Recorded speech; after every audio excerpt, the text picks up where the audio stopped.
Bonsoir à tous, bienvenue dans Vive l'Europe. Aujourd'hui, une émission spéciale Guillaume Fay, avec notamment un de ses meilleurs amis, sinon son meilleur ami, Yann Bert. Bonsoir. Bonsoir.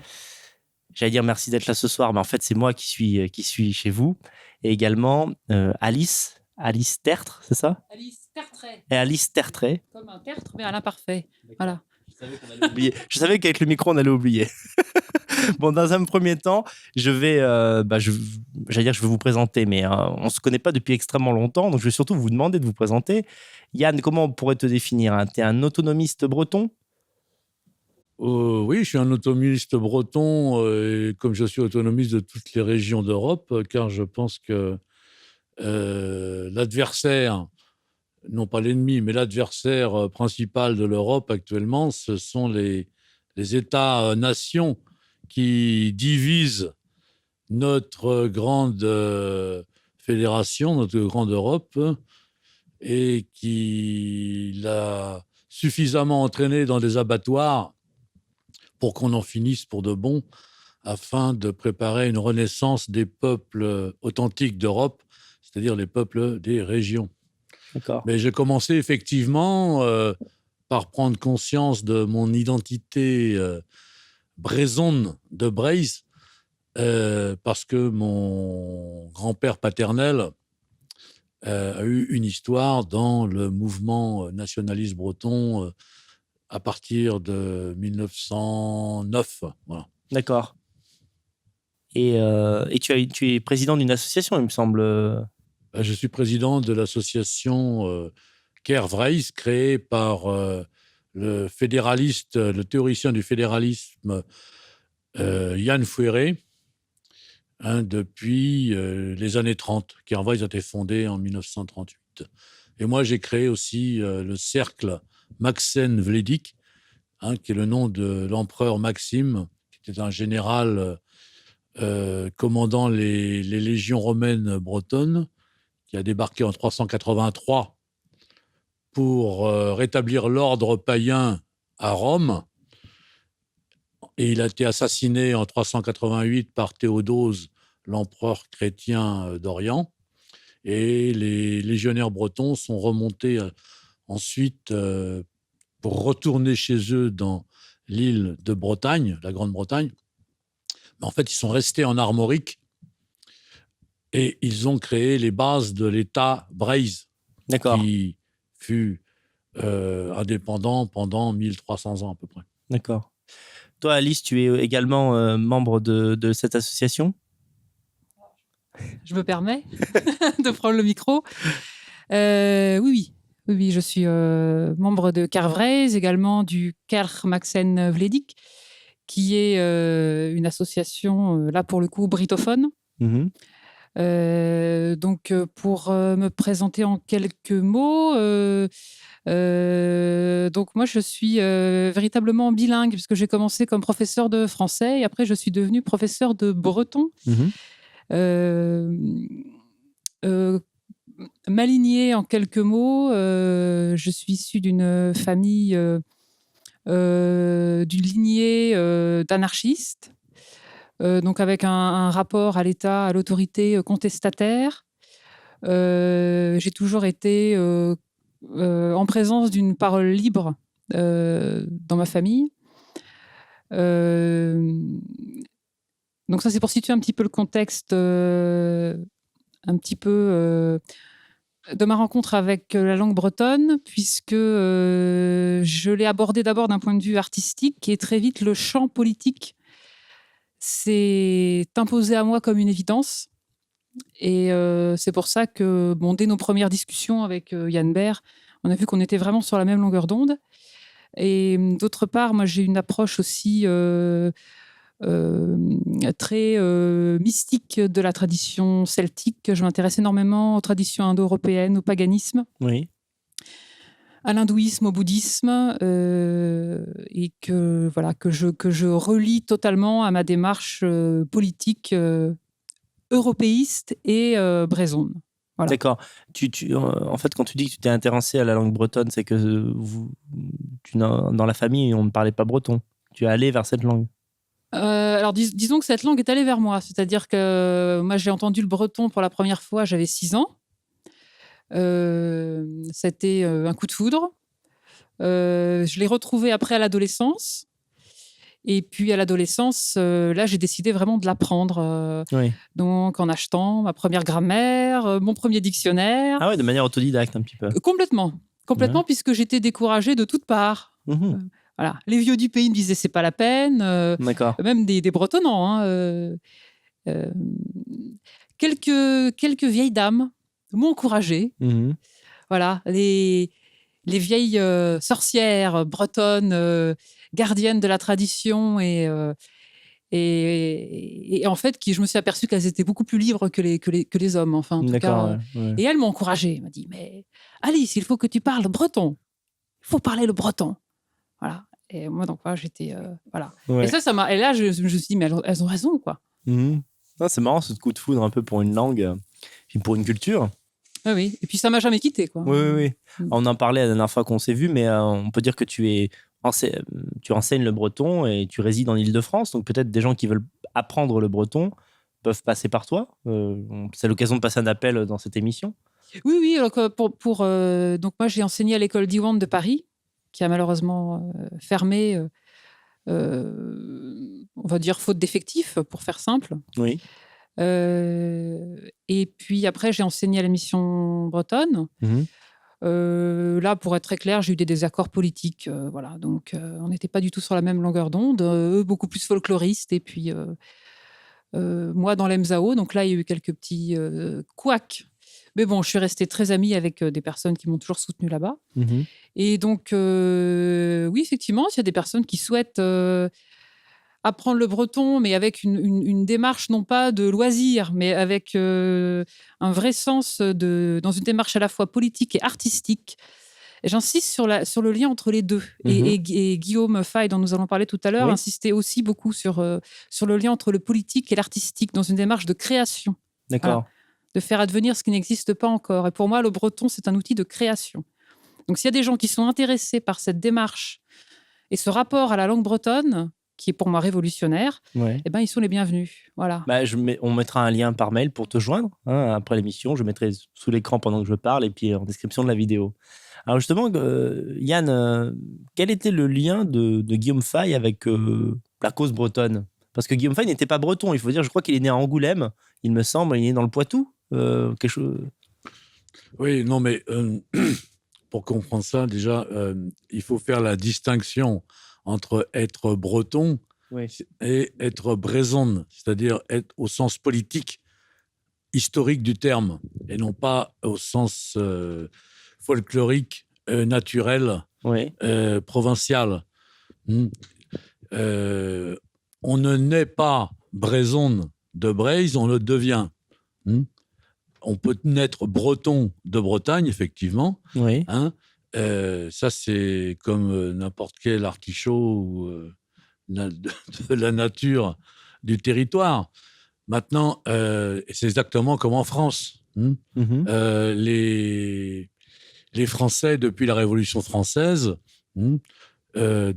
sont des gens qui sont devenus français par l'enseignement de la langue française et de l'histoire de France. Oui. Voilà. Donc, le problème en Bretagne, c'est qu'il y a deux conceptions. Il y a la conception provinciale française, qui est folklorique, disons, avec un État français et une société française qui parle français maintenant, qu'on appelle la Bretagne. Et il y a la conception nationale qui existe dans un mouvement de renaissance celtique qui est né en réaction contre le centralisme jacobin de la Révolution au début du XIXe siècle. C'est un mouvement régionaliste qui est né avec Cadoudal, Jean-François Algonidec, etc. Et là, la finalité, c'est de remettre un État breson qu'on appelle Breizh dans l'histoire. D'accord. Voilà. Alors qu'aujourd'hui, il n'y a qu'un État français en Bretagne. Donc, c'est ce qu'on appelle l'Emzao actuellement, le mouvement en breton. pour l'instant, c'est une sorte de nation mentale que vous voudriez voir apparaître, en fait. C'est une Oui, philosophie. souvent je cite le mouvement sioniste comme exemple. Mhm. Les sionistes ont commencé par être un tout petit nombre en Allemagne avec, comment il s'appelait, Elisère, Ben Yehuda, etc., et Herzl et tout. Et c'est un mouvement qui s'est développé pour devenir ce qu'on connaît aujourd'hui Oui. en Israël. Mais donc, au départ, c'est par amitié pour toi que Guillaume Fay s'est intéressé à la Bretagne, ou il y a vraiment eu un coup de foudre culturel, on va dire? Ah, non, parce que le mouvement Emzao Brezon pour construire Breizh est indissociable de la construction européenne des régions, qui D'accord. sont, comme je disais tout à l'heure, les peuples authentiques européens. Donc, tous les, entre guillemets, européistes sont appelés à se contacter un jour ou l'autre. Oui. Donc, moi, j'ai fréquenté les gens du Grèce il y a une 40aine d'années, et j'ai rencontré Guillaume, qui a à peu près mon âge, il a 2 ans de moins que moi, et que j'ai trouvé fulgurant, comme tous ceux qui ont le privilège de le connaître ont pu l'apprécier dans ses discours enthousiastes pour tous les jeunes qui fréquentaient ce qu'ils ont appelé la nouvelle droite à ce moment-là. Mais en fait, c'était la droite, elle est devenue nouvelle, surtout grâce à Guillaume, qui était un jeune de 30 ans à l'époque, quoi, Mhm. et qui secouait, non pas le cocotier, mais disons le sapin, quoi. Ouais. Oui, j'ai oublié de dire en fait, qu'Alice, tu es la compagne de Yann. Oui. Et en fait, tu as rencontré Guillaume, mais évidemment, plus récemment, au début des années 2000. C'est dans quel contexte? Par l'intermédiaire de Yann. Ouais. C'est une... Très, très vite, en fait, je me suis aperçue que Guillaume était quand même très souvent à Carvreizh. Ouais. Et qu'il appréciait énormément la compagnie intellectuelle, et plus que ça, philosophique, vraiment, de camaraderie, complicité politique, philosophique, du débat d'idées, et pas de discussion d'intellectuels stériles. Oui. C'était plus que ça. C'était des disputes philosophiques dans la tradition vraiment européenne du Moyen-Âge. Et donc, du coup, moi, j'ai découvert ce personnage haut en couleur. Ouais, c'est vrai qu'il était très ouvert d'esprit, et il a une très bonne qualité d'écoute, ce qui est rare pour quelqu'un d'intelligent. En général, les gens très, très intelligents ont ce défaut d'aimer s'écouter parler et de ne pas écouter les autres. Et il n'était pas du tout comme ça, je trouvais. Ah, mais lui, en fait, il réfléchissait en même temps qu'il était en train de parler, c'est-à-dire qu'il n'avait aucun discours préétabli. Mhm. C'était du direct permanent, c'est-à-dire que sa pensée se maturait, se formait en même temps qu'il est en train de parler. Ouais. Donc, c'était vraiment une pensée en ébullition et en devenir, mais en direct. Mhm. Et pour autant, toi, à l'époque, est-ce que tu étais en accord avec les idées identitaires de Fay, qui étaient déjà très fortes, en fait, qui l'ont toujours été depuis des décennies? Il t'a jamais choqué? Parce que parfois, il pouvait être étonnant de racisme. Il faut se laisser un peu choquer aussi. Ah oui, bien sûr, mais il faut se laisser un peu choquer. Ouais, on va dire, un de mes principes philosophiques, c'est de n'être en désaccord en rien. C'est-à-dire, l'idée, c'est pas forcément d'être en accord avec, c'est déjà d'avoir un parti pris de n'être en désaccord en rien, avec rien. Donc, voilà, moi, je n'ai jamais eu aucun a priori. Voilà, on a pu voir des tas de choses sur Guillaume sur Internet. Moi, je me souviens, à l'époque, j'avais parlé à mes parents, voilà, tiens, vous connaissez Guillaume Fay? Alors évidemment, hop, Internet. Guillaume Fay, l'extrême droite. Voilà, attendez. Bon, voilà. Bon, sortez d'Internet. Mais... Oui, mais voilà. Mais tout est dans le mais, quoi. Oui, tout à fait.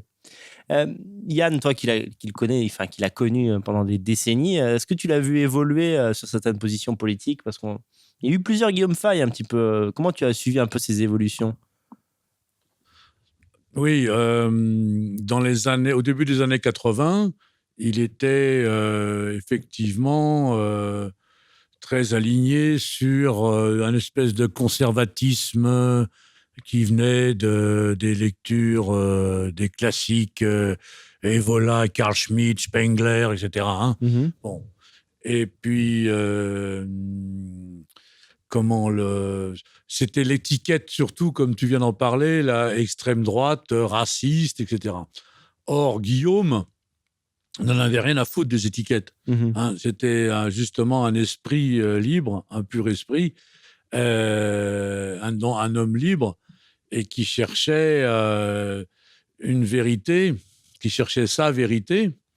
Il faut remettre les choses à leur place et bien préciser de quoi on parle. Oui.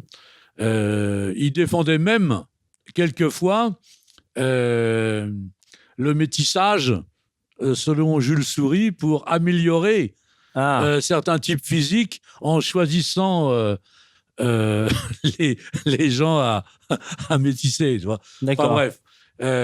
Ça, c'était aussi ses fantaisies, quoi. Mais oui, ne pas oublier que Guillaume Faye était un grand artiste, hein, qui savait s'adapter à des centaines de situations différentes. Hein. C'était un acteur, un comédien et un grand provocateur. Oui. Donc, il pouvait sortir n'importe quel... rappelle-toi, on en parlait dans la bagnole l'autre fois, c'est comme l'histoire que Faye ait fait du porno. C'est des conneries, en fait. Il en a probablement jamais fait. En tout cas, c'est ce qu'il disait, mais on n'a jamais trouvé une seule preuve de ça, en fait. Oui, moi je demande à voir les films. Oui, c'est ça, ouais. Lui aussi, écoutez, si vous avez d'ailleurs. les films, montrez-les-nous, mais en fait, on serait curieux de voir ça. Ouais. Mais a priori, il y a toute une légende qui s'est faite dans le milieu nationaliste, conservateur, tradi, en disant mais c'est un dégénéré, etc. En tout cas, cette histoire de film pornographique, il l'a inventé de toutes pièces. Donc, il y avait un côté, on pourrait dire mytho. Il y avait un côté un peu mytho, mais qui faisait partie de son charme aussi, quoi.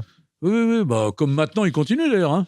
Parce qu'il y a des infos qui circulent sur Internet. Ah bah c'est pas de sa faute, mais par-delà sa mort... comme quoi il se serait converti des religions nouvelles, etc. Bon, hein, peut-être même au bouddhisme, parce qu'il avait le crâne rasé, le pauvre, avant de nous quitter. Guillaume pourrait encore continuer à... En tout cas, il a été enterré avec un bel aigle sur le torse, ça je peux vous l'assurer. Donc, toi qui la connais depuis longtemps, tu as aussi vécu sa période, certains diraient son blackout, mais ses années Skyrock. Alors, est-ce qu'à cette époque, tu le fréquentais moins, peut-être ? Oui, mais je continuais, parce qu'on a fait des gags ensemble, des canulars sur Skyrock. Là. Ouais. Quelle était son état psychologique à l'époque ? Il était déchaîné, hein. Il était au maximum de lui-même, là, c'est dans les années 90. Hein. Il avait donc entre 40 et 45 ans, là, il était en pleine forme. Il taquinait un peu trop la bouteille de punch dès le matin, mais... mais avait-il, excuse-moi, avait-il abandonné la politique ? C'est-à-dire, en fait, c'était un choix conscient, ça ne sert plus à rien, laisse tomber. Ou est-ce simplement il avait besoin d'argent ou juste s'amuser ? Enfin, pourquoi, en fait, il a tout à coup quitté ce monde intellectuel de droite pour aller à Skyrock ? C'est curieux tout de même. On a l'impression que ce n'est pas la même vie. Non, il n'a pas vraiment abandonné, hein, parce qu'il a toujours fait des canulars pour attaquer ses adversaires politiques. Oui. Hein, ceux qu'il considérait comme des larbins du grand capital mondialiste. Tous les domestiques du système en place, quoi. Hein, que ce soit Chirac, Giscard, des socialos, etc. Bon, lui, il faisait pas de quartier. Hein. Il faisait pas de quartier. En se faisant passer pour un ambassadeur du Maroc ou un ambassadeur de Russie, etc. Hein, ou médecin, colonel de gendarmerie, ou un commissaire de police. Voilà, bon, Ceci étant, tu me dis... C'est le vengeur masqué, je crois, un truc comme ça. C'est ça, on mettra une petite affiche à l'écran. Ouais. Tu m'avais dit même qu'à la fin de ces années-là, il était usé. Alors peut-être que le rythme était trop effréné ou ils y buvaient trop, je ne sais pas, mais qu'il a fini sur les genoux un petit peu ces années Skyrock. Non, mais il reconnaissait lui-même qu'il était alcoolodépendant à une époque. Ouais. Et moi, j'avais fait arrêter de boire. Il buvait que des grands verres d'eau et des cafés déca. Voilà. C'était son truc. Partout où il passait, c'était un déca, un verre d'eau. D'accord. Ça a duré 1 an et demi, 2 ans, quoi. Ça, il était à cette époque, il travaillait en face, là, chez Albin Michel. Oui. D'accord. Surtout pour l'écho des savanes, tout ça. Ouais. Ouais. Mais il s'amusait beaucoup et en même temps, il continuait à remplir sa mission, à faire son devoir de militant sur son chemin vers son idéal européen. Hein. Ouais, parce que quand il est revenu très fort. Il a eu tout à coup 2-3 bouquins qui ont été vraiment marquants, qui d'ailleurs ont été parmi les plus appréciés de sa carrière. L'archéofuturisme, oui, à l'époque, moi, la colonisation de l'Europe, etc. Quoi. Il venait ici presque tous les jours. À une époque, là, quand il travaillait chez Albin Michel, là, on se voyait presque quotidiennement. On a beaucoup discuté de ça, l'archéofuturisme, tout ça, colonisation de l'Europe et tout. Parce que moi, j'apportais toute l'idéologie de l'Emzao en Bretagne, qui a fait énormément d'analyses, qui a rapproché certains pays d'Europe colonisés par l'État français comme les colonies africaines, quoi. Déculturation, déracinement, alcoolisme, drogue, etc., qui sont tous les effets de l'aliénation par déculturation, ce qui a été parfaitement bien analysé par le centre Georges Devereux et notre ami Toby Nathan. D'accord. Okay. Qu'on appelle ethnopsychiatre. Ethnopsychiatre, j'ai jamais entendu ça.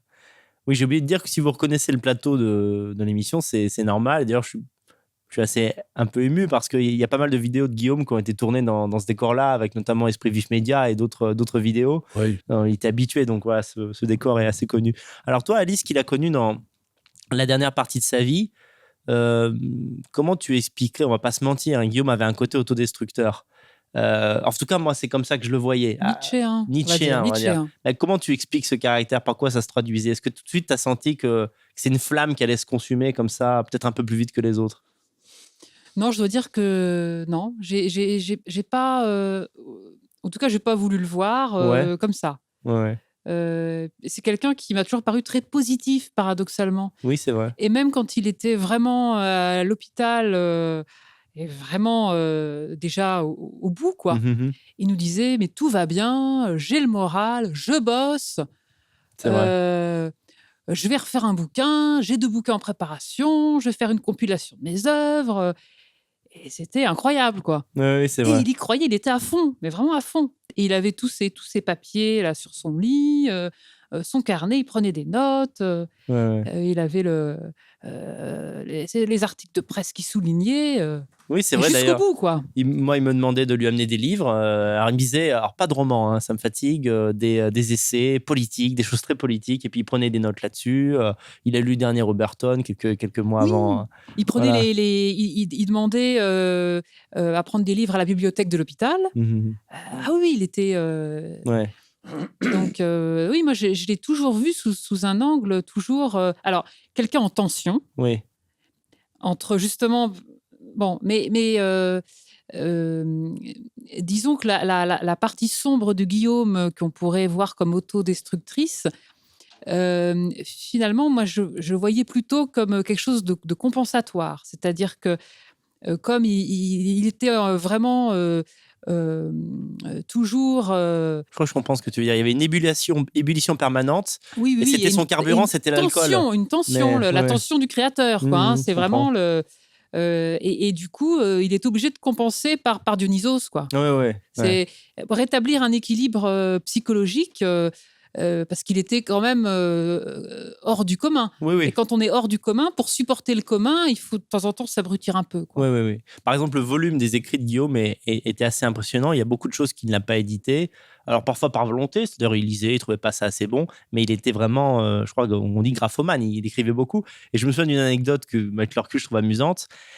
Il m'avait donné le fichier informatique de son dernier livre, Guerre civile raciale, et il manquait un bout. Alors, un coup, je vais le voir au bar et je lui dis... il y a un problème là, il manque un bout, là il y a un gros problème, je peux pas faire le lien moi parce que je sais pas ce que tu as voulu dire à cet instant-là. Et il se pointe au bar et il vient avec son petit caddie, parce qu'à la fin, avant qu'il aille à l'hôpital, il prenait une espèce de petit caddie pour se tenir parce qu'il avait du mal à marcher. Et dans son caddie, il y avait tout ça décrit. Tout ça, mais en hauteur, c'était comme ça. Hein. Donc, il m'a dit, alors attends, je vais chercher. Non, ça, c'est pas ça, ça, c'est pas ça. Il y avait ça d'écrit. Mais c'était de la matière vivante. Ah ouais, non, lui. mais c'était colossal. Avec en même temps un mépris pour sa... pas un mépris, mais parfois une indifférence pour sa propre création et la perdre.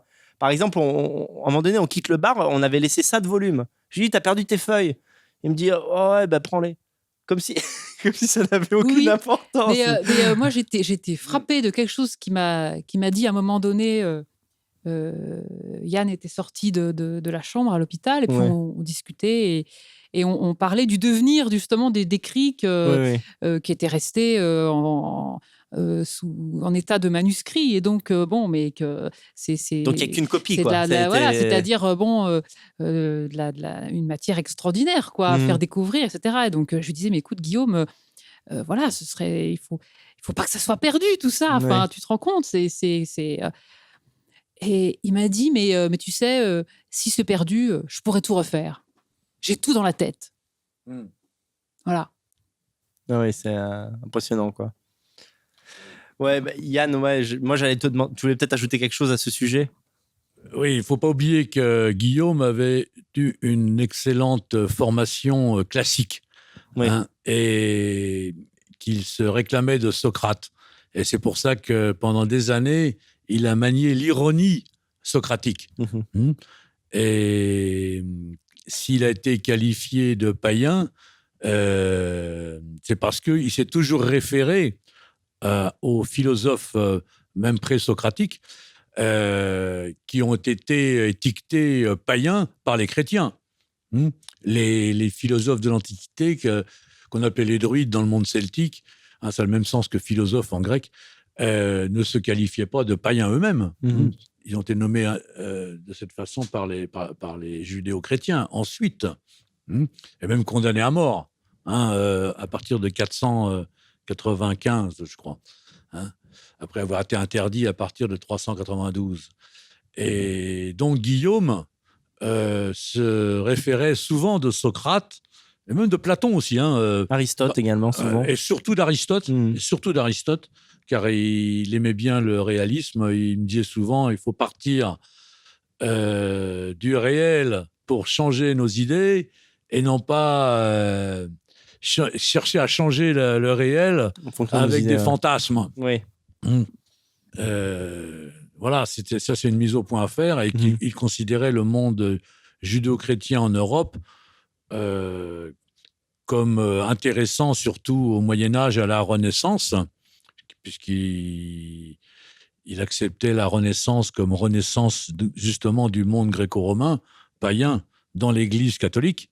Et ça, c'est quelque chose à préciser, parce que souvent, on identifie forcément l'Église catholique au christianisme, mais il y a toujours les deux tendances à l'intérieur qui varient d'un siècle à l'autre. Oui, bien sûr. Voilà. Mais, en fait, moi, je voulais te demander, Yann, bon, évidemment, Guillaume faisait partie de la sphère païenne, mais est-ce qu'il a vraiment cru aux forces de la nature? Est-ce qu'il a vraiment cru aux dieux comme toi, tu peux y croire, ou comme Alice peut y croire? Non, mais nous, on n'est pas croyants. Guillaume n'était pas dans le cercle de la société, de la masse des croyants. Guillaume cherchait la connaissance, et il pensait, comme je le pense, qu'il faut des croyances et des religions pour les gens, pour la base dans la société. Et parmi cette base dans la société, il y a des âmes qui sont appelées à se former par la philosophie, c'est-à-dire la recherche du savoir, donc on appelle sagesse aussi, pour acquérir la connaissance et monter dans les différents strates du pays pour atteindre des responsabilités dans l'État, donc dans l'État philosophique. Et je pense que ce que remettait, j'en suis sûr, en question Guillaume quand il critiquait l'islam, c'est qu'il disait l'islam, pourquoi pas à la base dans la société, comme le christianisme, le bouddhisme ou le judaïsme, etc., mais certainement pas dans l'État, puisque nous étions tous les deux d'accord là-dessus, qu'il nous fallait en Europe une autorité, un État philosophique. Oui. Voilà. Donc, qui accepte par le polythéisme et non contre le monothéisme, qui accepte la diversité des peuples et des cultures dans l'Europe. D'accord. Ça, c'est l'antithèse de la République centraliste française, d'un monothéisme laïque qui détruit les peuples. Et il faut souligner que le tort des Français, souvent, c'est d'identifier la République centraliste à la France, alors qu'elle détruit la France.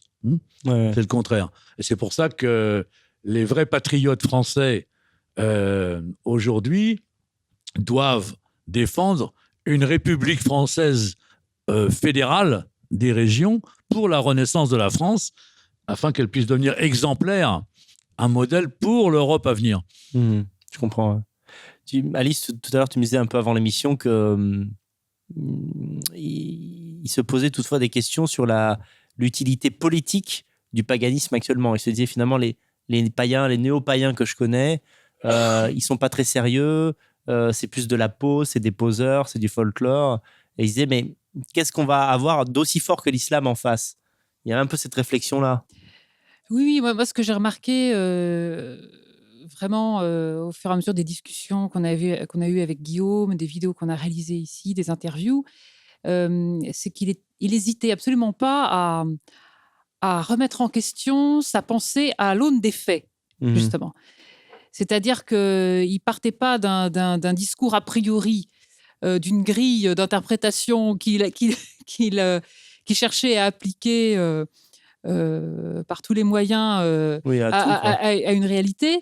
Mais c'était le contraire, c'est-à-dire qu'il partait des faits pour adapter toute interprétation possible. Oui. Et donc, lui, il parlait très souvent de la situation en Europe qui était quand même dans le rouge, avec, avec une menace d'invasion. Lui, il ne mâchait pas ses mots. Et donc, une menace de submersion islamique. Et lui, il disait, mais voilà, il y a urgence. Donc, alors, lui, il voyait la démographie, c'est-à-dire l'urgence démographique et on va dire j'allais dire la nécessité vraiment de faire des bébés pour les Européens. Voilà. Et donc pour ça, il louait vraiment les démarches des Russes par rapport à ça. Oui, c'est vrai. Parce que depuis quelques temps, Poutine fait un effort en ce sens pour augmenter la démographie autochtone. Et donc, c'était très concret, lui, il voyait ça. Et puis, d'un autre côté, l'aspect religieux, puisqu'il disait, voilà, pour lutter contre l'islam, qu'est-ce qu'on fait? Est-ce que le néopaganisme peut faire quelque chose? Et lui, concrètement, il voyait ça comme quelque chose de beaucoup, beaucoup trop lointain dans la mentalité européenne telle qu'elle est aujourd'hui. C'est-à-dire, pour lui, les traditions indo-européennes, ça ne parlait plus à personne, là, tout de suite, maintenant. Alors, effectivement, lui, il n'était pas du tout contre une formation dispensée auprès des gens qu'il souhaite pour expliquer ce qu'est la tradition européenne, ce que sont nos racines, etc., ce qu'est la véritable identité européenne pré-chrétienne, etc. Mais lui, il voyait ce qu'il faut faire à court terme. C'est-à-dire qu'il voyait toujours les choses avec les 3 temps. Temps court, temps moyen, temps long. Et pour lui, le temps court, c'était pour combattre l'islam, soyons efficaces. Il n'avait pas de réponse. Oui, mais il en cherchait en tout cas. Il avait des doutes et il en cherchait. Et il continuait à en chercher. Mais tu as raison d'insister sur le fait qu'il remet toujours en question en fait ses idées. C'est-à-dire, est-ce que je ne me suis pas trompé? Et moi, j'ai discuté, ça va paraître la base, vous allez dire, même vous, quand vous vous trompez, vous le dites. Mais les gens qui sont des écrivains, des intellectuels, ont parfois du mal à admettre qu'ils ont tort. Et Guillaume le faisait avec une simplicité que je trouvais désarmante. Je sais pas, on parlait de certaines positions passées. Par exemple, il me disait, oui, c'est vrai qu'avec le Grèce, on soutenait la cause arabe. Et puis, en fait, un jour, j'en ai rencontré à Paris et je me suis dit non, que c'était pas possible. C'est-à-dire, en fait, d'un coup, il a annulé ce qu'il avait pensé pendant 7 ans, simplement parce que face au réel, il s'est dit, ah non, ça marche pas, en fait, non, ça fonctionne pas. Oui, c'était... Et en fait, il avait une honnêteté intellectuelle de ce fait-là à toute épreuve, parce qu'il nous disait les faits. Ouais. Moi, je vois les faits. Et du coup, à partir des faits, il était capable de remettre en question des théories qu'il avait pu élaborer. Mais hop, tout ça s'était remis dans la boîte à idées et hop, Oui. on repartait sur autre chose, sur des pistes. Ouais, c'est ça, c'est ça. Mais lui, il était vraiment dans une dynamique de pensée. Il ne Mhm. s'installait pas dans une pensée, dans un confort de pensée. Parce que le politiquement incorrect ou la provocation peut être aussi un confort de pensée. Hein. Mhm. Et un style cultivé pour, comme on dit maintenant, faire le buzz ou, bon, C'est ou ça, faire, ouais, voilà, ouais. ou faire vendre. Et lui, non, pas du tout. Il a changé Et- sur pas mal de points de vue, mais il est toujours il est- resté constant sur l'identité, sur l'Europe, par contre. Oui, oui. Ah bah ça, Vraiment. il a toujours eu cette ligne de force. Ouais. Mais en cherchant toujours des chemins. Il citait souvent Nietzsche, là où il y a une volonté, il y a un chemin. Oui. Et lui, il pensait en termes de chemin, de piste, de dynamique. Mhm. D'accord. Toi, Yann, est-ce que ça t'est déjà arrivé d'avoir des désaccords avec lui? J'imagine, une amitié de 40 ans, il y a forcément des disputes, mais des désaccords de fond, des accords politiques. Est-ce que vous avez été en froid parfois pour des questions comme ça? Ah oui, bien sûr. Oui. Mhm. Ah oui, bon, on était comme un vieux couple qui s'engueule tout le temps. Ouais. Et c'est pour ça que la relation était assez dialectique et fructueuse. Oui. Parce que moi, j'ai pas mal publié de textes dans les années 80. Oui. Et ensuite, je me suis surtout concentré sur la sculpture et la peinture. Toi. Mhm. Dire, Oui, d'ailleurs, ça, c'est toi qui as peint ça. Tu as Ouais. une toile derrière, tu as une sculpture ici. Bon, Ouais. et, enfin, il n'y a plus grand-chose là parce que je suis en train de déménager les affaires en banlieue. Mais comment... et lui était concentré donc sur la rédaction. Oui.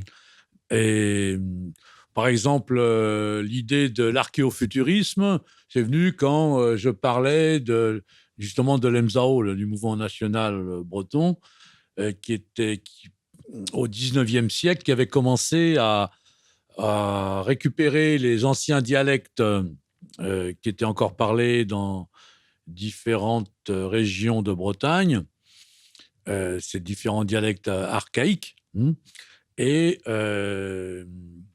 qu'on en avait fait une langue ultra-moderne. Hein. Oui. Maintenant, on a des dictionnaires de médecine, d'économie, de psychanalyse, etc., en breton moderne. Donc, c'était ça l'exemple de l'archéofuturisme Oui. pour créer une nouvelle langue d'État. Mhm. Et comment lui, ça l'attirait. Donc, après cette histoire de néocolonialisme là en Europe, on se mettait d'accord là-dessus. Mais souvent, on s'engueulait, on se fâchait, quoi. Hein. Oui. Effectivement. Mais il revenait tout le temps. Mais encore l'année dernière, là, il m'a envoyé des messages au vitriol que j'ai enregistrés. Oui, tu m'en as fait écouter. Et 3-4 jours après, il me laissait de nouveaux messages comme si de rien n'était. Oui. Faut qu'on se voit. On va faire la nouvelle vidéo sur je sais pas quoi. Attends, bon, c'était son truc, ça. Mais il avait toujours ce moral constant. Oui, ça c'est vrai. Jusqu'à la fin. Mhm. Moi, je peux dire qu'il a eu une mort socratique, hein, selon son maître. Oui, c'est Socrate. vrai. Parce que nous, on l'a vu donc 2-3 jours avant. Il était parfaitement serein. Et quand il a enregistré le message pour toi, il avait du mal à parler. Il avait plus de souffle. Mais il restait souriant. J'ai même des photos avec lui. Il est très souriant quand on s'en va, etc. Quoi.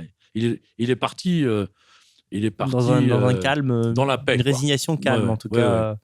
Ouais. Sûr de lui. Ouais. Sûr de lui, d'avoir rempli sa mission jusqu'à la prochaine fois, au prochain tour. Oui. Parce qu'il était évidemment persuadé de l'incarnation, réincarnation. Enfin, plus ou moins. Il doutait quand même. Oui. Mais c'était... dire que la dernière année, il t'en voulait beaucoup, mais pour une chose dont tu n'étais pas coupable, au contraire, c'est que tu as cherché à l'aider à se soigner. Et après, je me suis joint à toi parce que tu te souviens, on s'était vu à Synthèse Nationale, je crois que c'était en septembre ou octobre 2018. Oui. Et tu m'as dit, il faut vraiment qu'on fasse quelque chose pour Guillaume. Le problème, c'est qu'on avait conscience qu'il y avait quelque chose de grave, mais Guillaume se voilait la face. Ou plus exactement, il voulait d'abord terminer le bouquin, et puis après, bon, on verrait. Il y avait vraiment ce côté... il s'est négligé et on a vraiment essayé de l'en empêcher, mais ça n'a pas... Oui, c'est pour ça que je dis qu'il a eu une mort socratique. Ouais, C'est-à-dire qu'il était assez suicidaire oui. depuis très longtemps. C'est-à-dire que, comme je l'ai dit dans une autre vidéo, les gens qui vivent dans un monde qui n'est pas le leur hein, ont des tendances suicidaires. C'est-à-dire que ça, c'est un réflexe naturel. Ouais. Hein. C'est ce qui provoque les drogués dans les cités, qui fait la joie des dealers. Oui. Hein. C'est que les gens cherchent autre chose. Bon, Oui, quand oui. ils ont les capacités intellectuelles comme Guillaume, ils se mettent à écrire ou à peindre quand ils sont peintres. Mais c'est la démarche artistique. Hein, c'est de créer un monde, se créer un monde qui est le nôtre, hein, Ouais. et qu'on ne trouve pas autour de nous, quoi. Ça, c'est en cinéma, etc. On trouve la même chose, quoi. Oui. Bah, de toute façon, il y a des comportements, des états d'esprit. Les gens sont tous très différents.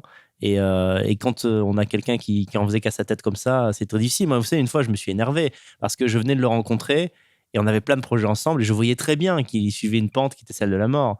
J'ai dit, mais ça, c'est du gâchis. Et puis surtout, j'ai essayé un peu de l'avoir un peu, comment dire, un peu de le magouiller en disant, mais tu vois pas un peu le message que tu envoies aux nations en te laissant mourir comme ça. Tout le monde voit très bien que tu te laisses aller. Tu vois que tu étais un peu à la Gainsbourg, quoi, un peu une poubelle ambulante. Alors que tu es censé porter un message positif et nations. Il m'a dit, je comprends, mais chacun suit le mouvement de son âme. Et cette expression, je l'ai bien aimé, le mouvement de son âme. Oui, moi, j'étais témoin. Oh. Il disait, faites ce que je dis, faites pas ce que je fais. Ouais. Hein. Et il y a déjà une trentaine d'années, il déclarait je préfère vivre 50 ans comme un lion que 80 comme un mouton. Voilà. Ouais. Ça, il l'a déclaré devant l'Assemblée. Il a même fait presque 20 ans de rab. Ouais. Le Galou m'a dit que par rapport à tout ce qui se mettait en termes d'alcool et de cigarettes, avoir tenu jusqu'à 70 ans, c'était déjà une prouesse, quoi. Ouais. Oui, il se vantait d'être d'une lignée de paysans du Poitou autrefois qui étaient des costauds très résistants, etc. Il disait, mon arrière-grand-père, il se couchait bourré tous les soirs. Il est mort à 90 ans. Pour lui, c'était une référence, quoi. Ouais. C'était un défi aux lois naturelles. Ouais. Est-ce que Alice, comme toi, Yann, vous l'avez déjà vu au travail, c'est-à-dire il s'isolait en général pour écrire chez lui ou comment faisait-il? Ah oui, comme j'ai déjà dit, ça, il était étonnant parce qu'il était comme possédé, quoi. Ah ouais. Hein, quand il était sur sa machine à écrire ou son ordi, etc., il n'entendait plus rien. Il ne voyait pas le temps passer, on lui parlait, il n'entendait rien. Ouais. Et là, c'était assez déconcertant, quoi. Ouais. Ah, il avait un côté, dans ses provocations, ses fantaisies, ses canulars, et son humour sarcastique, là, il avait un côté Merlin l'Enchanteur, là. Hein. Ouais. Un côté magicien qui joue avec les gens, quoi. Oui. Voilà. C'est vrai que de loin, quand on voit quelqu'un qui se dédlingue comme ça, on peut dire par exemple, on va dire un alcoolique, osons le mot, on se dit, c'est de quelqu'un qui fout rien de ses journées, qui boit, etc. C'était pas du tout le cas de Guillaume. Je me souviens une fois qu'il m'avait dit, en fait, il écrit toujours 2 bouquins en même temps, un sérieux, en général politique, et un autre le soir pour se détendre. Il y en a pour se détendre, il regarde la télé, lui, il écrit un autre bouquin, quoi. Bon, alors, ça pouvait être des fantaisies, ça pouvait être de la science-fiction, ça pouvait être des livres érotiques. Il a pas mal écrit de bouquins érotiques, mais en fait, il était très productif. Vraiment, ça. Ah oui, moi, il me disait qu'il écrivait sous la dictée. Hein. C'est-à-dire qu'il avait ses patrons là, qui lui dictaient ce qu'il devait écrire, quoi. Ah, d'accord, que lui était un ouvrier d'accord, ouais. Voilà, pour écrire, quoi. Une vision un peu mystique, spirituelle de... Ah, mais de toute évidence, c'était un grand inspiré. Hein. C'était pas un journaliste, lui. Ouais. Il était incarné pour remplir une mission, quoi. Hein. Et ça, il en était persuadé, mais il en parlait pas beaucoup, mais il en parlait quelques fois, et pour moi, c'était évident, quoi. Ouais. Sinon, il aurait pu faire son trou dans la société, comme on dit, et devenir un bourgeois. Non, c'est sûr qu'il n'avait pas du tout l'esprit bourgeois. Ça, non, et moins qu'on puisse dire. Quand il disait faites ce que je dis, je fais pas ce que je fais, c'est parce que il savait qu'il avait un mode de vie complètement marginal, qu'il voulait pas donner en exemple, parce qu'il vivait vraiment, concrètement dans la philosophie pratique, toujours un peu à Socrate, ce qu'il pensait être son devoir, quoi. Mhm. Hein. Il n'avait même jamais passé de permis de conduire, Ah oui, hein, c'est vrai, c'est vrai, c'est vrai. par ça. exemple. Ouais. Alors, quand quelqu'un meurt, on a toujours envie d'en savoir un peu sur sa personnalité. Finalement, moi, je l'ai connu que la dernière année de sa vie. Alice, par exemple, est-ce que tu pourrais nous parler un peu de son rapport aux femmes? Est-ce qu'il était séducteur? Est-ce qu'il était, je sais pas, parfois un peu timide? Je sais pas trop quelle était sa personnalité avec les femmes. Alors, Guillaume, il attachait beaucoup d'importance à l'intelligence. Oui. Et je me souviens que des fois, il comparait une telle ou une telle en disant, ah bah, une telle, elle est intelligente, mais une telle, elle est encore au-dessus. Enfin bon. Donc, à côté de ça, il disait que bon, finalement, au Grèce, c'était dommage parce qu'il y avait beaucoup de femmes qui finalement n'étaient que des potiches. D'accord. Et alors, d'un côté, il était un peu sarcastique et puis finalement, alors moi, je l'ai jamais entendu, mais bon, j'imagine qu'il a dû avoir sa période païenne, grivoise, comme d'autres. Oui. Mais moi, je ne l'ai jamais entendu avoir des écarts de langage, par exemple, en parlant des femmes. Je n'ai jamais été témoin de ça. Donc ça, c'est déjà une chose. Oui, c'est Bon, vrai, c'est vrai. voilà. Et d'autre part, moi, je l'ai beaucoup entendu défendre les femmes, notamment les femmes musulmanes, en tout cas les femmes arabes victimes de l'islam. D'accord, oui. Et ça, vraiment, en disant qu'elles étaient beaucoup plus intelligentes que leurs hommes, de toute façon. Alors, donc, encore une fois, ce critère d'intelligence qui était pour lui Oui. un des premiers critères de valeur humaine. Et donc, il avait ce critère-là. D'autre part, le critère aussi érotique était important pour lui. Il a écrit ce livre sur sexe et idéologie. Et alors, il a beaucoup réfléchi sur la fonction érotique, l'idée aussi que il était un peu à l'avant-garde parce qu'il avait déjà des idées transhumanistes en disant que finalement, en libérant la femme de tout ce qui était procréation, etc., en imaginant des utérus artificiels, etc., on aurait pu libérer la femme de tout l'aspect, Oui. on va dire, procréatif et bon, un Naturel, petit peu ouais, comme enfin, ça, ouais. mécanique et peut-être un peu barbant, pour libérer uniquement la fonction érotique et Oui. la fonction, voilà. Alors bon, il avait comme ça des désenvolées. Oui, parce que Voilà. c'est vrai, pour moi, vraiment, je dirais pas qu'on peut pas être défini par le paradoxe, mais c'était quelqu'un de très paradoxal. Ses différentes réputations s'enchevêtraient. Par exemple, le fait que ce soit un tombeur. On disait, bon, en tout cas, il a eu beaucoup de conquêtes. Mais en tout cas, moi, quand je l'ai rencontré, alors même qu'il écrivait par ailleurs chez lui des bouquins érotiques, il y avait ce côté, par exemple, il n'aimait pas les gens qui parlaient de sexe. Un repas, je sais pas, quelqu'un m'a parlé de sexe trop longtemps, il disait, mais il est grossier celui-là, pourquoi il parle tout le temps de sexe? C'est pénible. Donc c'est vraiment. C'est une autre période de sa vie, ça, ouais. Ouais. C'est quoi, ce moment de Skyrock qu'il a connu pas mal de gonzesses? Comment ça s'est passé? Surtout avant, ouais. Ah oui, avant, Ouais. d'accord. Moi, quand je l'ai connu, il s'est marié avec une très belle femme, là, Françoise. Il était très amoureux. Ouais. Et ils se sont mariés. Il a eu une fille, donc, que tu connais. Et une fois, il est rentré chez lui en revenant d'une conférence, un cycle de conférences à La Réunion.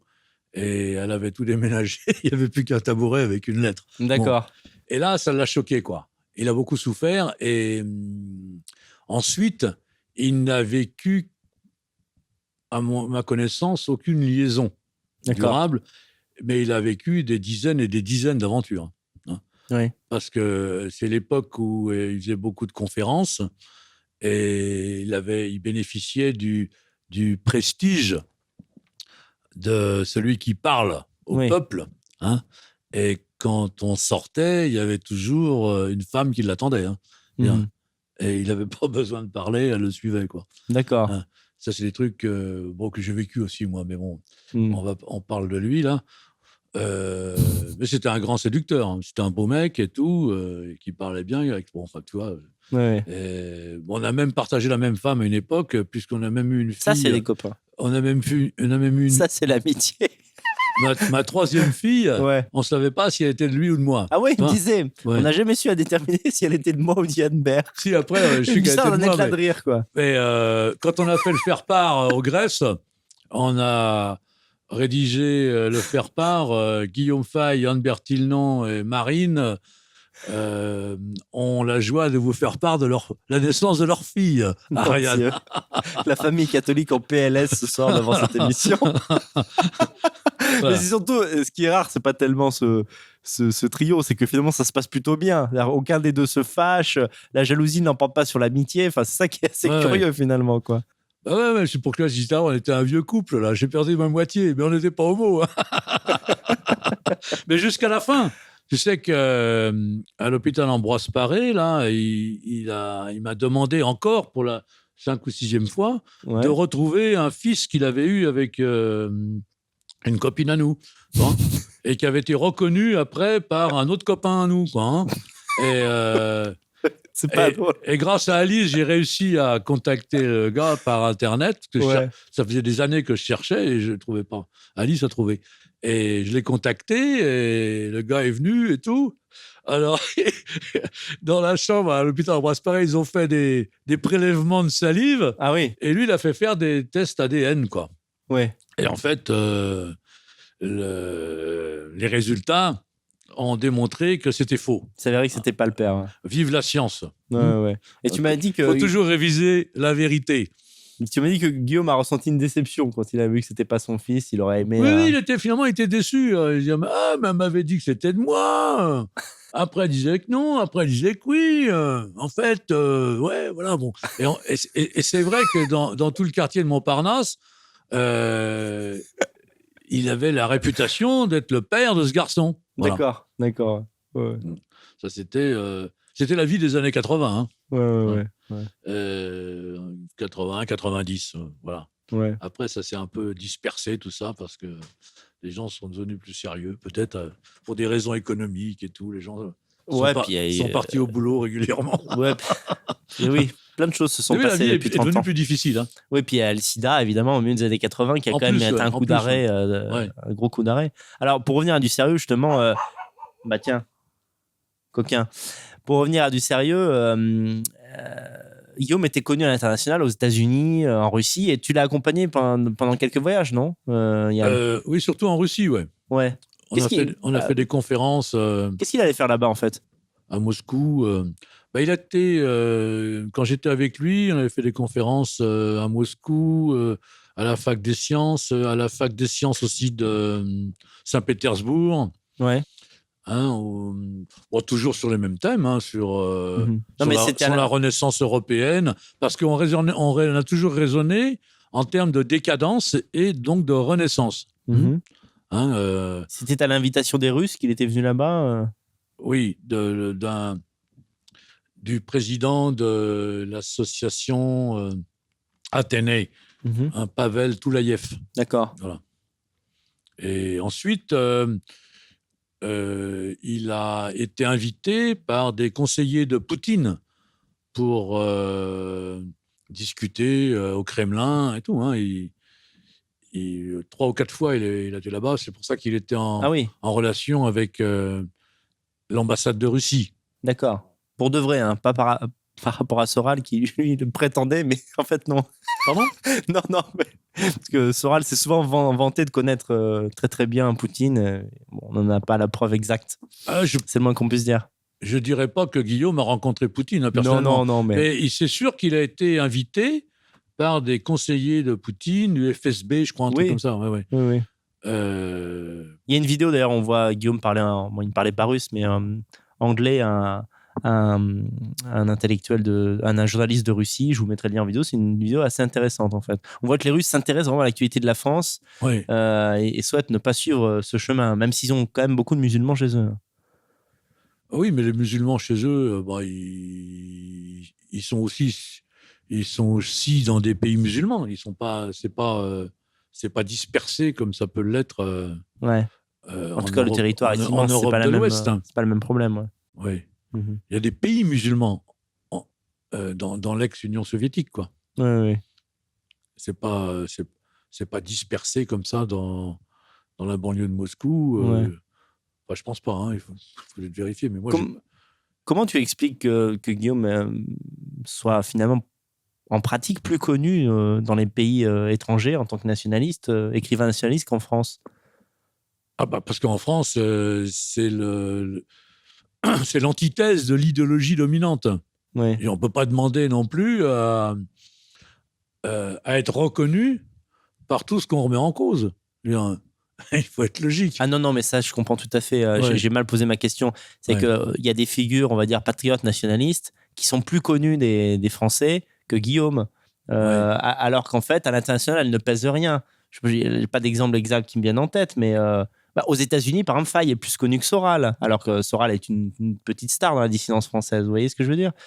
Alors, est-ce que c'est simplement parce qu'il parlait anglais, tout simplement? Ses écrits ont été traduits, ou est-ce qu'il y avait une vision des choses qui correspondait plus au monde anglo-saxon? Parce que aux États-Unis, c'est Jared Taylor qui s'est intéressé à lui, parce qu'il parlait de renaissance européenne et tout. Et Jared Taylor est président d'American Renaissance. Hein. Ouais. Donc, il y a beaucoup de textes de Guillaume qui l'ont intéressé. Et donc, Guillaume a été invité à Washington au moins 2 fois. Hein. Ouais. Ah oui, c'est vrai, il y a des conférences, une très bonne d'ailleurs qui date de 2004, je crois, je vous mettrai le lien, où il est volcanique. Il est vraiment très spectaculaire dans sa façon de faire des... Ah oui, volcanique, voilà le mot que je cherchais tout à l'heure. Ouais. Et ça, il a toujours été comme ça. Hein, Pour vous donner un peu un exemple de sa personnalité, je rappelle que Jared Taylor nous a fait l'honneur de faire la préface du livre, en réalité sur une idée de Guillaume, mais pour montrer un peu la pudeur d'artiste de Guillaume, c'est qu'il me disait, tu devrais faire lire en avant-première le bouquin à Jared, peut-être, je sais pas, peut-être il aura l'idée d'écrire un petit mot ou quelque chose comme ça. Et je dis, mais tu veux dire une préface, tout simplement? Il voulait pas me dire, demande à Jared de faire la préface. Et donc finalement, je l'ai fait, Jared a accepté, mais il y avait cette petite coquetterie. Il voulait que Jared fasse la préface, mais sans qu'on lui en donne l'idée. Voilà, c'était assez amusant. En tout cas, ils étaient très amis, et il le dit dans la préface assez touchante d'ailleurs. Oui, Jared Taylor avait été impressionné par lui. Ouais. De toute façon, il était très séducteur partout où il allait. Hein. Il arrivait à retourner même ses adversaires. Hein. Par un jeu dialectique et tout. Il jouait beaucoup sur les contradictions, quoi. Voilà. Toujours cette manière socratique d'aborder les gens. Parce qu'au moment où on enregistre cette émission, en fait, l'enterrement a eu lieu cette semaine. Donc, on a fait le trajet ensemble, Paris jusqu'à Poitiers, enfin la ville à côté où il a été enterré. Et on parlait de Guillaume, et il avait vraiment un caractère. Par exemple, il aimait faire croire aux gens qui pensaient comme eux. Et il n'est pas rare que parfois on buvait un café avec quelqu'un et il laissait la personne lui dire plein de choses. Il disait, ah oui, c'est vrai, incroyable. Et le mec partait, il disait, mais quel abruti celui-là. Alors que quand vous l'écoutiez, vous avez l'impression qu'il était tout à fait d'accord avec lui, quoi. Alors dit comme ça peut paraître un peu sournois, mais en fait c'était très drôle finalement. Il avait un côté plastique, en fait. Il avait tendance à écouter les autres. Ah oui, puis dans tous les milieux. Hein. Oui. Il était capable de discuter avec n'importe qui, quoi. Bah, tu te souviens, je parle hors champ, on avait dîné ensemble, et en sortant, il y a un ami hors champ ici, on avait bien discuté avec Guillaume, et puis il l'écoutait vraiment avec passion, et puis en sortant il m'a dit, mais qu'est-ce qu'il est antisémite celui-là, c'est absolument incroyable. Il n'avait pas tort, ceci étant, mais quand il était au cœur de la conversation, il disait, oui, mais c'est vrai, mais vous avez raison, mais bien sûr. En sortant, il a dit, mais celui-là, qu'est-ce qu'il était antisémite. Alors, je passe du coq à l'âne, mais je voulais te demander, Alice, est-ce que tu as essayé d'apprendre le breton? Est-ce que tu as prêché pour ta cause avec Guillaume? Parce que finalement, parce qu'il s'est intéressé un peu à la cause de Braise, est-ce que tu as... Non, on avait bien échangé un peu de mots en allemand avec Guillaume. Ah tiens, non. Oui. Ah oui. Donc, le rapport au breton, ça dépend du mouvement de l'âme de chacun. Oui. Et là, on est en plein dans la question. Donc, j'ai pas envie de convaincre qui que ce soit. Non, mais il te l'aurait peut-être demandé. Non, mais c'est intéressant comme question, parce que c'est vrai que quand on est viscéralement, quand on vit vraiment un rapport passionné avec une langue, avec une culture, on a envie de transmettre. Donc on a envie de convaincre quelque part. Forcément, bien sûr. Voilà. Mais justement, dans une démarche politique, il ne faut pas tomber dans ce piège. C'est-à-dire que voilà, respecter le mouvement spirituel de chacun, c'est aussi comprendre qu'à un moment donné, chacun a son chemin. Oui. Voilà. Donc, il serait venu, il t'aurait demandé. Je crois qu'il avait un peu commencé, mais bon, il avait d'autres choses à faire. Mais parce que je pense que Yann en a parlé tout à l'heure, mais c'est vrai que lui, il était, en tant qu'européiste, intéressé de voir justement comment fonctionne de l'intérieur un mouvement tel que l'EMSAO, tel que le mouvement Brézone, c'est-à-dire qui est un mouvement qui est en marche pour une véritable Europe impériale, c'est-à-dire donc avec cette idée de restaurer un empire de type romain. Donc lui, il était complètement intéressé à cette démarche-là. Mais après, l'outil langue bretonne, c'était pas son outil à lui. Non, voilà. Oui, c'était. Voilà. Je comprends tout à fait. Mais on a eu beaucoup de plaisir à échanger des mots, quelques mots en allemand, donc on partageait. Je savais pas qu'il parlait allemand, tiens. Non, mais quelques mots. Je parle pas non plus allemand couramment, mais on partageait ce même amour pour les cultures d'Europe. Oui. Les cultures d'Europe. Donc c'est de l'antisectarisme, c'est-à-dire vraiment c'est le fédéralisme au sens, Moi, je comprends. Oui, il parlait italien, allemand, anglais, etc. Ouais, mais ça, il avait son idée de. Il avait commencé à apprendre un peu le russe quand on était en Russie et tout. Oui. Ça, il était très pro-européen, quoi. Et est-ce que, alors c'est un peu la question à $100 000, mais est-ce qu'il croyait encore à une solution politique que ce soit pour la France ou pour l'Europe à la fin de sa vie, quoi, les 5 dernières années? Est-ce qu'il croyait à une solution politique? Mais la solution, elle est forcément politique. Je veux dire, mais une reprise du pouvoir, violente ou non violente, c'est ça que tu veux dire? Même pas. Est-ce qu'il pensait qu'en France, on va dire le camp nationaliste patriote pouvait reprendre, pouvait obtenir le pouvoir? En France? Oui, par exemple. Lui, il était pas. Il était observateur de la vie politique française, mais il n'était pas très intéressé par déjà pour sa part de prendre. De travailler dans cette perspective-là. Lui, ce qui l'intéressait, c'était la grande Europe des peuples de Brest à Vladivostok, comme il disait. Oui, c'était le grand rêve. Et cette vidéo qu'il a faite... Le côté retour à une France comme la Troisième République ne l'intéressait pas du tout. Bien sûr que non. Et il n'était pas conservateur, bien évidemment. C'est pour ça qu'on retombe sur l'archéofuturisme. Oui, c'est vrai. Voilà. Et lui, il avait un côté toujours à ramener les choses au fait racial. Oui. Bon, ça, j'en avais déjà parlé dans une autre vidéo, ce qui n'était pas du tout mon truc. Moi, je prends en compte le fait racial, effectivement, mais j'en fais pas le moteur de l'histoire. Oui. Pour moi, le moteur de l'histoire, c'est le fait social. D'accord. L'homme est un animal politique, donc historique. Ouais. Et ce sont les luttes nationales entre elles, ou les luttes de classe, etc., qui font l'histoire. Mais c'est là qu'on n'était pas d'accord avec Guillaume, que ce n'est pas les luttes des races. D'accord. Voilà. Sinon, il y a très longtemps qu'en France, ça aurait explosé. Oui. C'est-à-dire que si ce n'est pas le cas, c'est bien parce que ce qui compte, c'est surtout le... vous aviez des accords fondamentaux, mais malgré tout, vous étiez restés amis.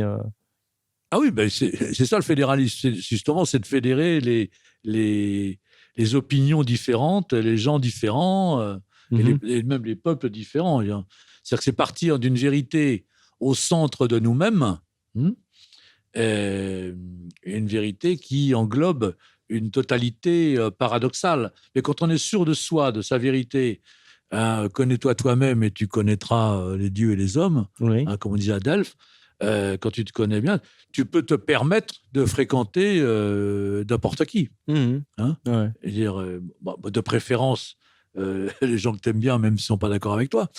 Mais c'est le but de la vie, de l'incarnation. C'est que l'être incarné se révèle à soi-même. Mhm. Et donc, en partant du centre, c'est pour ça que moi, je parle de l'extrême centre, c'est-à-dire le sommet de la pyramide. Tu as le centre, à la base, hein, entre la gauche, la droite, l'extrême gauche, l'extrême droite, les quatre coins, tu as le centre. Tu as l'extrême centre, c'est le sommet, quoi. Ouais. Ça. Et l'expérience de la vie nous permet de monter vers ce sommet de la pyramide. D'accord. L'expérience qui consiste justement à fréquenter, hein, en spirale, par différentes fréquentations, rencontres, des gens très différents et qui nous enrichissent. Ouais. Ça, c'est la philosophie indo-européenne traditionnelle la plus ancienne. Mhm. C'est bien sûr au-delà, en dehors de tout sectarisme religieux, Ouais. hein, de tout dogme. Mhm. Donc, c'est parfaitement incompatible avec une idée centraliste à vérité unique, à langue unique, à gouvernement unique, à culture unique, avec la police de la pensée unique, etc., comme en France, Ouais. actuellement, dans la République. Alors, puisqu'il est là, on va interroger le chien maintenant. C'est le quatrième intervenant de l'émission. Alors, Yann, bon, suite à la mort de Faye, il y a eu des articles qui ont été produits, des bons, des moins bons. Et notamment, on a eu les membres de la rédaction d'Éléments qui se sont quand même bien lâchés sur Guillaume, quoi. Alors, est-ce que tu veux nous dire quelques mots sur ça? Avec des articles, pas tous totalement à charge, mais 2 ou 3 vraiment très méchants, quoi. Comment t'expliques ça? Je vais avoir du mal à en parler parce que je ne les ai pas lus. Hein. D'accord. Ah oui, moi je Ouais. t'avais parlé de l'article de, comment s'appelle-t-il, Morin, je crois, qui dit qu'en gros, Guillaume Ah, est un... Mandrel. Oui, voilà, pardon, excuse-moi. Oui. Ça, c'était dans Synthèse nationale. Ah, je ne sais plus où. Il me semble que c'est un élément, mais en gros, il disait que Faye n'était qu'un animateur, qu'il n'a jamais vraiment eu une seule idée, etc. Comment t'expliques cette hostilité, en fait, de la part de certains? Oui, bah, s'il y a des questions des vieilles rancœurs, je crois que Mordrel devait du fric à Faye et que Faye l'a menacé de nuit de lui envoyer des amis à lui pour récupérer son des conneries comme ça. Mais de toute façon, moi, je ne veux pas rentrer dans les polémiques. Pareil. En Bretagne, on dit « Eves Barnet en Dude, divar au labour ». On juge les gens sur leur travail. D'accord, ouais. J'ai la chance d'appartenir à un peuple alsacien et breton, qui est un peuple de travailleurs, pas de feignants. Donc ça, je retiens ça. Et l'histoire jugera Guillaume sur ses écrits, bien sûr. Sur son travail. Et Guillaume, il a produit 28 livres.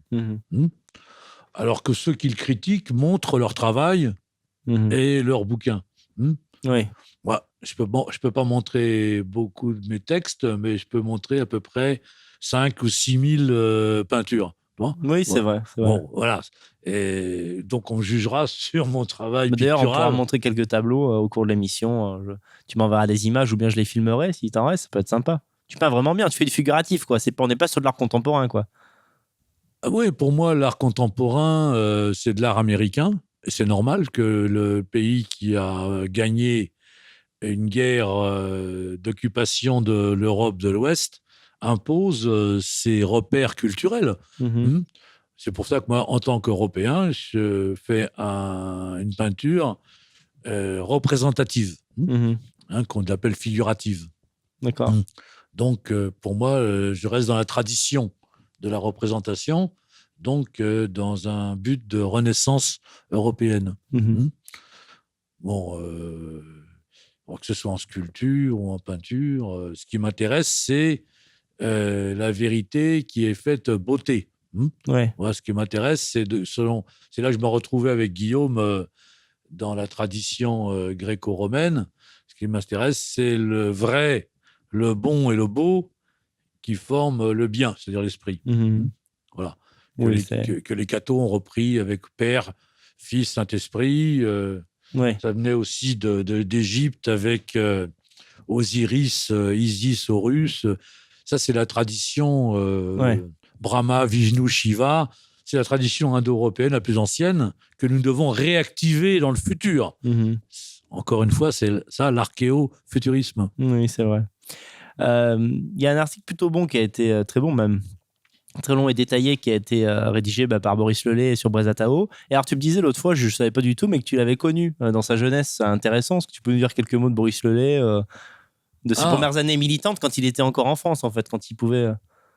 Moi, je l'ai connu il y a 10-12 ans à peu près, Ouais. en Bretagne. Je l'ai rencontré 2 fois. Oui, c'était à partir de 2006-2007, par là, ouais. Et c'était un... il sortait de... C'était un pion, il était étudiant en histoire, il doit être diplômé en histoire. Mhm. Et il connaissait pas grand-chose sur le... À l'époque, j'ai passé des textes sur des analyses du mouvement breton, de l'Europe, etc. Et là, il est parti un peu, il a tiré des bords un peu dans tous les sens. Là, Non, mais je veux dire, au avec, début, c'était un militant identitaire. oui, il a était pas... nationaliste breton. D'accord. Oui, nationaliste breton. Et moi, je pense qu'il est devenu un très, très bon journaliste. Il est très brillant. Il manie parfaitement bien le français. Il est très intelligent, Mhm. mais qu'il n'a pas de... Il n'a pas vraiment un idéal fixe à lui. Comme je disais tout à l'heure, reconnais-toi toi-même et tu connaîtras les dieux et les hommes, selon la devise. Et lui, il ne se connaît pas lui-même. C'est pour ça qu'à mon avis, il tire des bords un peu dans tous les sens, quoi, hein. Bon, je Mais pense que... de toute façon, c'est à mon avis un très bon journaliste, mais on ne demande pas à un journaliste de poursuivre un idéal transcendant. Il s'adapte aux enquêtes et aux critiques qu'il fait, quoi. Je veux dire, je pense pas que... C'est un peu comme... il me fait penser un peu à Alain Soral aussi, quoi, qui est un très bon journaliste, qui fait beaucoup de critiques d'un peu tout ce qu'il voit. Mais bon, en fait, ce qu'il poursuit, on ne sait pas trop. Je ne sais pas trop, moi.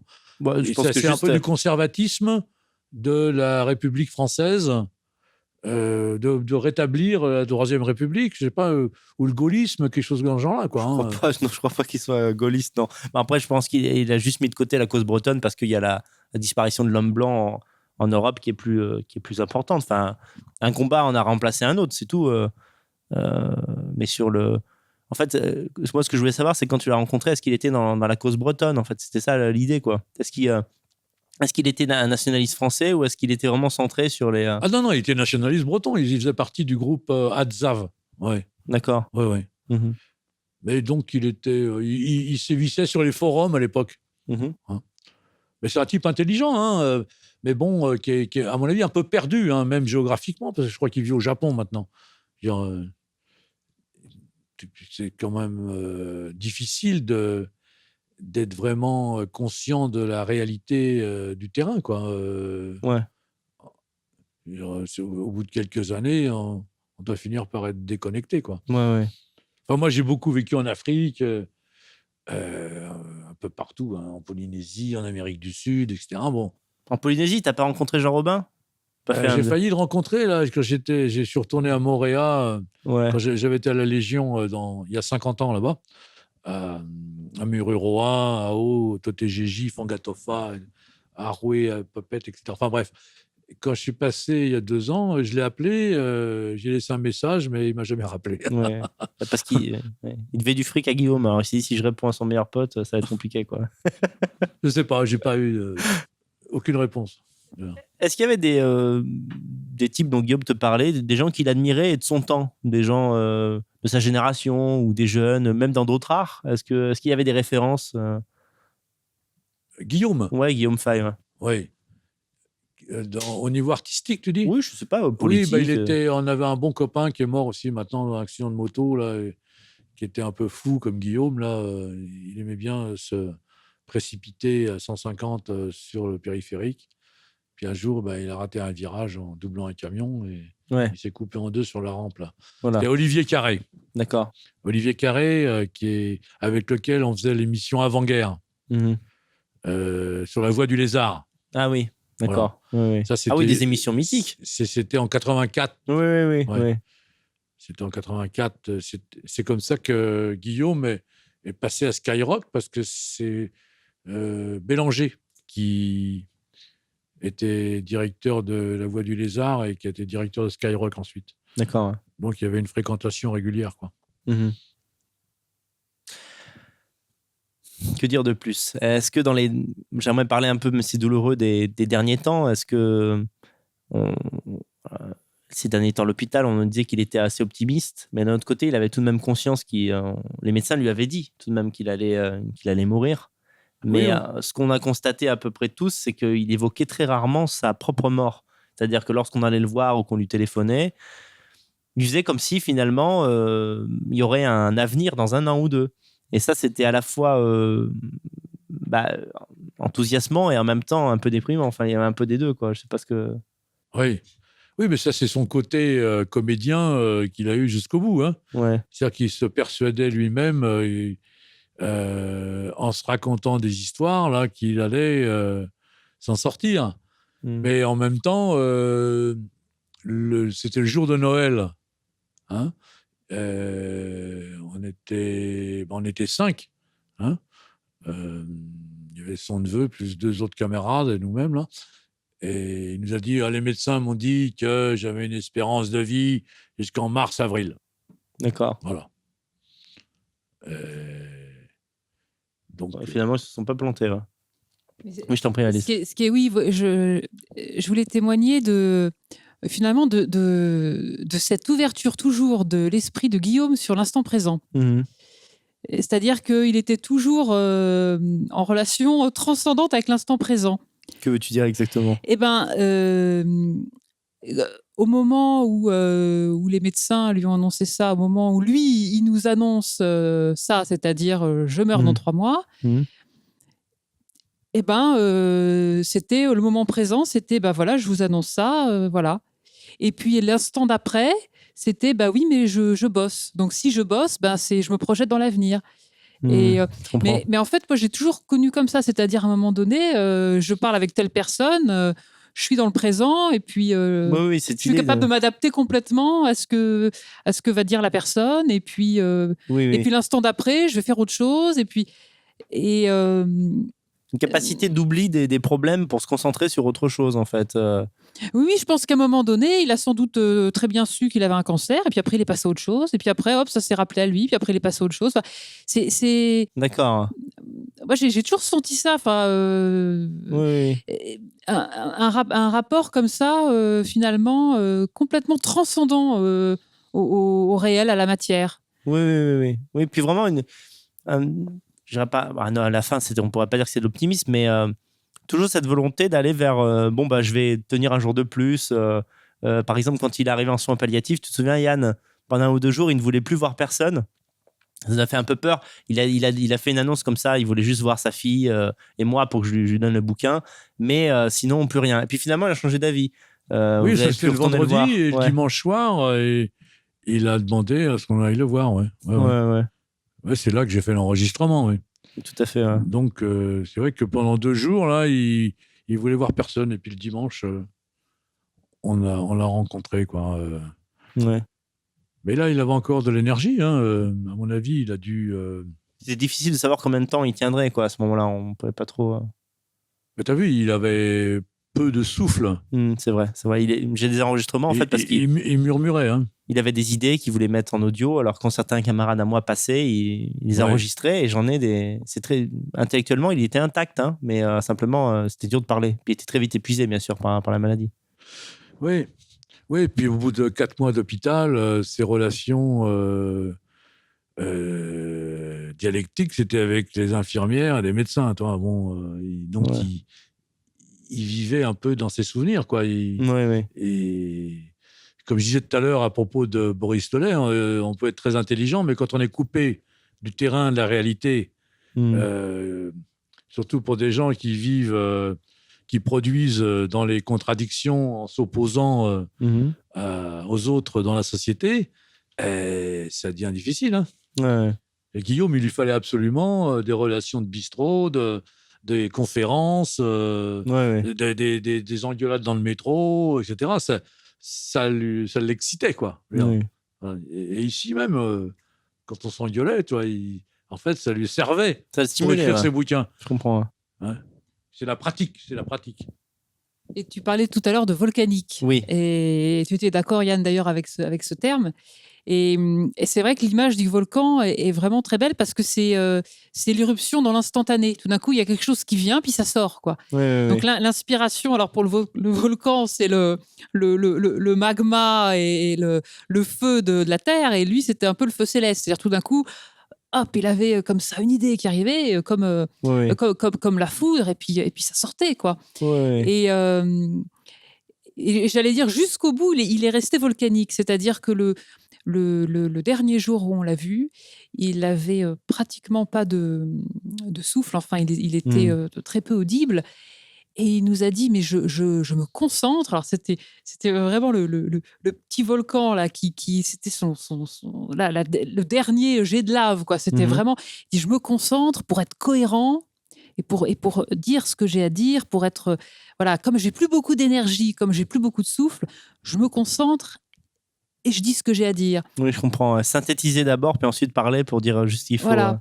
Et ça, c'est aussi l'image du volcan. C'est à un moment donné, il y a quelque chose comme ça de concentré, de resserré, de conique Oui. pour porter Les stockades, encore une fois. oui, c'est-à-dire le jet créatif, quoi. Ouais, ouais, Ce tout à qu'on a fait, envie de ouais. dire, ce qu'il faut dire et viser juste. Oui, oui, vraiment, ça fait partie de ces dernières personnes qui sont des artistes à l'ancienne, quoi. C'est-à-dire qu'ils sont concentrés sur la création et rien d'autre. Voilà. Et transmettre ce qu'on a à dire, mais que ça soit toujours une parole de feu. Ouais, ouais. Même quand on n'a plus d'air. Quand on n'a plus d'air, ben on met du feu. Mhm. Et c'était ça, quoi. Et c'est vraiment la dernière, la dernière conversation qu'on a eue avec la personnalité Guillaume Ouais, Faye. ouais. Et justement, une des dernières paroles qu'on a échangées en allemand, parce que on a mis de l'allemand aussi ce jour-là. Et c'était une citation de Hölderlin Mhm. qui dit que c'est en poète que l'homme habite le monde. D'accord. Voilà. Et alors, il a commencé la citation en allemand, moi je l'ai terminée. Et voilà, donc Très bien. et finalement, bah, c'était aussi un grand poète, Guillaume. Mhm. Oui, c'est quelqu'un qui. Il faut voir que c'était pas un rat de bibliothèque, hein, c'était pas un intello fou de la Sorbonne, comme j'en ai connu quand j'étais à l'école pratique des hautes études. Là. Il suivait surtout son inspiration et ce qui lui venait en réaction quand il était en opposition avec son entourage. Mhm. Il aimait pas trop que les gens soient d'accord avec lui. Ouais, ouais, ouais. Parce qu'il se servait des autres par opposition dialectique pour créer son œuvre. Ouais, je comprends. Ouais. Ça, c'est... Mais bon, sa bibliothèque, c'était pas immense. Hein. Mais il Mhm. avait que des ouvrages bien ciblés, bien choisis. Hein. Ouais, ouais, puis il me Voilà. disait, j'arrête d'en lire des nouveaux, je relis ceux que j'aime. En fait, il y avait Voilà. des univers qu'il aimait précisément, quoi. Voilà. Bah, Yann et Alice, je vous remercie. J'ai une dernière petite question sous forme de blague. Quand est-ce que vous remigrez en Bretagne, alors? Quand est-ce que ça se passe? Parce que la Bretagne, vous êtes en Île-de-France en attendant. Ici, on est en Bretagne, c'est la propriété de Kerr Weiss. C'est une ambassade Ah voilà, à c'est ce que Paris. j'allais dire. Ouais, ouais. Voilà. C'est Et l'État breton en exil. Ouais. Et même le quartier ici commence à être envahi par des non-bretons, mais c'était autrefois très bretonnant, puisque mon grand-père était pharmacien rue des Plantes. Moi, je suis la 3e génération à Montparnasse. Il était au 24 rue des Plantes, et dans sa vitrine, il y avait une pancarte « Amand et Comzer Brezonnec ». Ici, on parle breton. D'accord. Il avait la clientèle féminine et vieilles dames du quartier qui parlaient très mal français. Très bien. Alors, est-ce qu'on peut vous retrouver sur certains espaces? Yann, tu as une chaîne YouTube, tu as un site, quelque chose pour je sais pas, tes créations, tes tableaux Comment te contacter si les gens sont intéressés par ta personnalité après l'émission? Ah bah j'ai plusieurs sites. Là. Il suffit de faire www.tilenon.com. D'accord, je mettrai l'adresse en lien. Là, on tombe sur pas mal Mhm. de fantaisie de l'artiste farfelu. Et Alice, comme je l'ai dit au début de l'émission, est-ce qu'il y a une adresse mail que tu peux communiquer sur laquelle on peut te joindre ou un site, je ne sais pas, un réseau social? Si par exemple des personnes sont intéressées par la culture bretonne ou l'apprentissage du breton, notamment en région parisienne, Bon, par exemple, ma page Facebook, hein, tout simplement. D'accord, tout simplement. Notre chaîne YouTube, Mzao Kervreis. Alors, je vais pas épeler, mais bon, Mzao Kervreis. Bon, allez, Allez. ça se cherche et puis ça se trouve. Oui, De toute façon, le lien sur la chaîne YouTube est présent sur le site d'accord. tilnon.com. Donc Très voilà. bien. Ah bon. Et puis sur la page Facebook de Yann Bert Tilnon, fédéraliste. Mhm. Donc ça, c'est tous les messages que nous réceptionnons. Voilà, on les lit, on y répond. D'accord. Voilà. Oh, super, très Donc, bien. Il y a un regain d'intérêt pour la culture bretonne, c'est pour ça que je me dis, j'en profite pour faire lumière sur vous oui, deux. mais nous, on fait pas du folklore. Hein. Ah on oui, est oui, engagé politiquement. Oui, hein, oui, voilà. oui, c'est autre chose. Ouais. Voilà. Yann, tu... Ouais, si tu voulais parler du parcours des uns et des autres, là. Bah, si tu veux parler de ton parcours, il n'y a pas de souci. Si tu veux parler encore un peu de toi, il n'y a pas de problème. Non, c'est juste pour une petite précision. Moi, je viens donc, je suis né dans le 13e, là, selon le quartier chinois.